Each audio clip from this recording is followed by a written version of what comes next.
Welcome back, fellow mages, to the Grounded Mage, where we explore how myth and magic exist in everyday life. Today, we're unpacking one of my favorite mythic metaphors hiding in a superhero suit: X-Men. Now, the X-Men don't just fight villains. Their greatest struggle is existential. It's about belonging, about being too different for the world that they're trying to save. And that's the myth we're unpacking today: the outsider. From ancient tricksters to modern mutants, we'll explore why every culture tells stories about people who don't quite fit in, and what these stories can teach us about embracing our own differences instead of running from them. So let's get into it.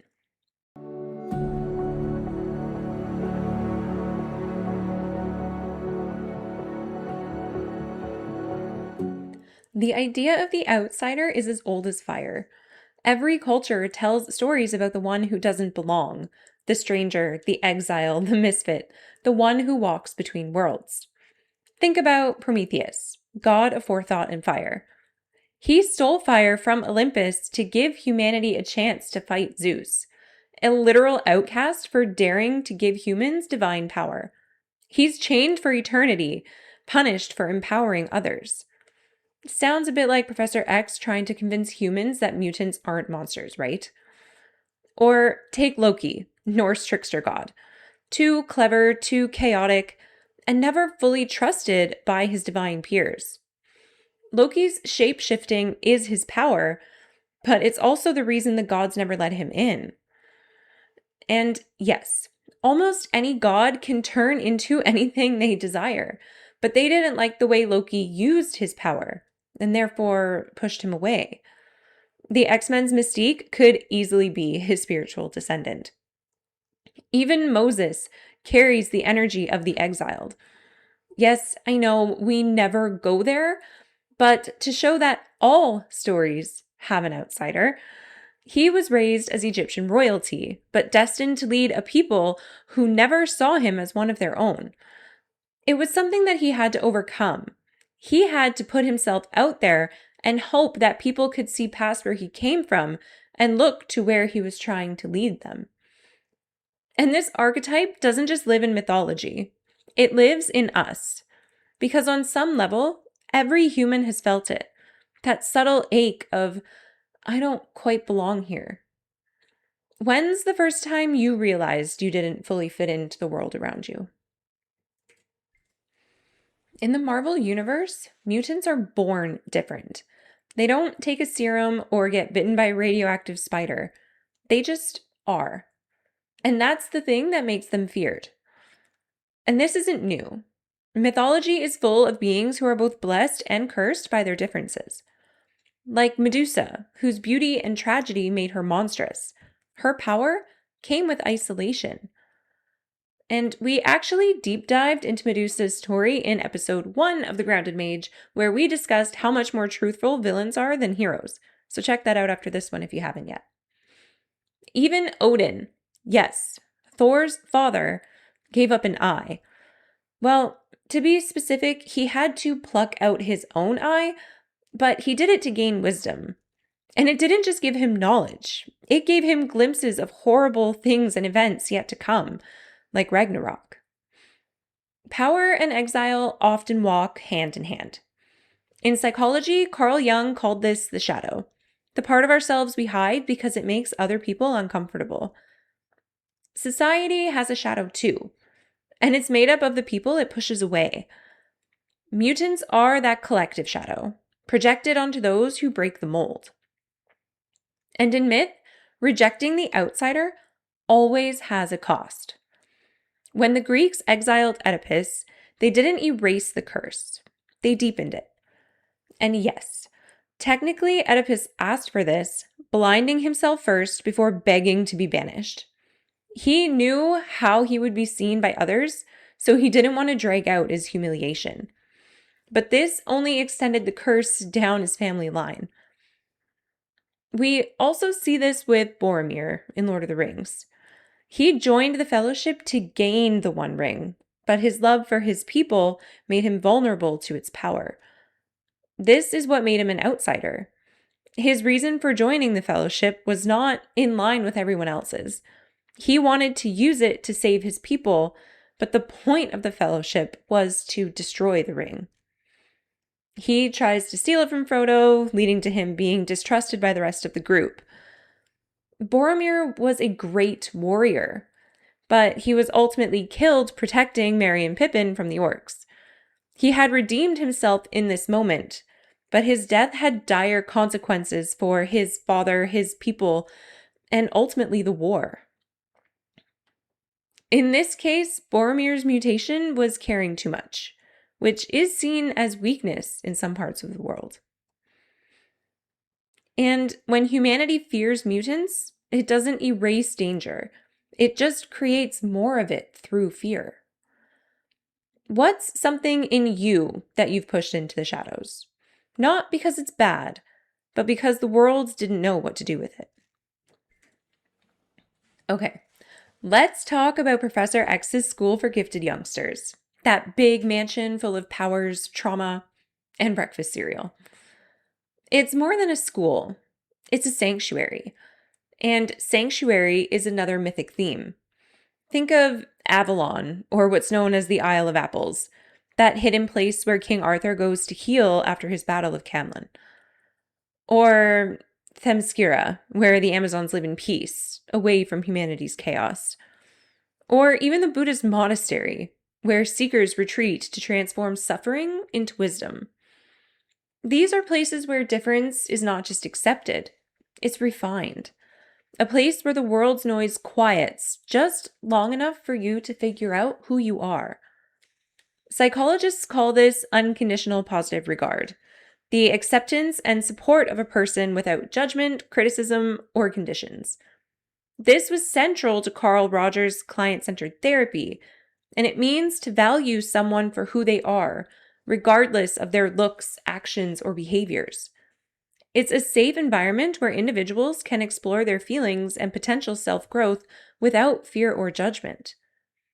That's what Professor X's school does. It brings mutants in and gives them a space to train and explore their abilities.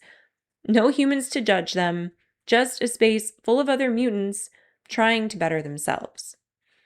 And this is what we all need, a space where our difference isn't a defect, it's a curriculum. If you could build your own school for gifted youngsters, who would you invite into that space of belonging? Here's a fun paradox. Every myth warns that when we fear difference, we end up creating the very monsters we're afraid of. Think about it. The Greeks shunned Hephaestus for being ugly. All he sought was acceptance from the other gods, but because he looked different, he was exiled. Even his own mother couldn't stand to look at him. And this made him vindictive. So this trait, combined with his incredible ability to forge weapons, made the gods further believe that he was a monster. The villagers chased away Frankenstein's creature. Something that was initially just curious was turned into something horrific because society didn't like how it looked. Their rejection is what made him dangerous. Even Lucifer, in Christian myth, falls not because he's evil, but because he refuses to be what he's told. Humans are wired to form tribes. Same equals safe, different equals danger. It's evolutionary.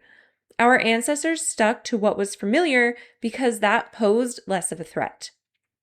And we still have preferences for people that like the same things that we do. But this way of thinking, in the modern world, is also the root of prejudice. When society fears mutants, it's really fearing its own potential. Because the mutant's power isn't just superhuman, it's symbolic. It's creativity, empathy, intuition, rebellion. The very traits that challenge the status quo. When was the last time you caught yourself shrinking to seem more normal? What might happen if you stopped? Now, let's bring it home. Every one of us has a little mutation, something that sets us apart. Maybe it's sensitivity. Maybe it's the way your brain works. Maybe it's a calling that doesn't quite fit the boxes you were handed. In myth, this moment the one where you realize your gift isolates you, is the beginning of the hero's journey. Hermes was born different. A baby god who stole Apollo's cattle before lunch. Mischievous, brilliant, impossible to categorize. But he becomes messenger of the gods and is also responsible for helping souls reach the underworld. Artemis chose solitude over marriage, exiling herself from what society expected. And Artemis was actually impressive since she created her own call to adventure. She asked her father for her divine gifts, which he grants her. This leads to her destiny, roaming and hunting in the mountains and becoming the goddess of the hunt. Look, even Jesus, if we put him in a mythical structure, embodies the divine outsider, rejected and misunderstood, but carrying transformation through that very difference. Psychologically, this is Jung's individuation, the process of becoming your whole unique self. And you can't achieve that by sitting in the dark corner that society puts you in. You start achieving this by putting your mutations on display and never apologizing for them. What is your mutation? The part of you that's always felt like too much. Could that be your gift in disguise? Every mythic outsider eventually becomes something else. A guide. Think of Chiron, the wounded centaur, rejected by his kind, yet became the greatest healer and teacher in Greek mythology.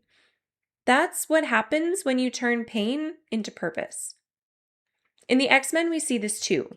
Storm, Wolverine, Jean, they start as lost, lonely figures and eventually become mentors for others finding their power.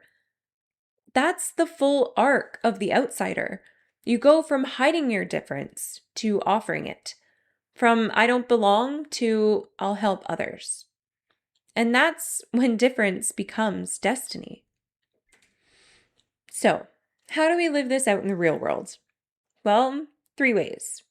1, start with you. You can't love the outsider in someone else if you're still rejecting the one that's inside you.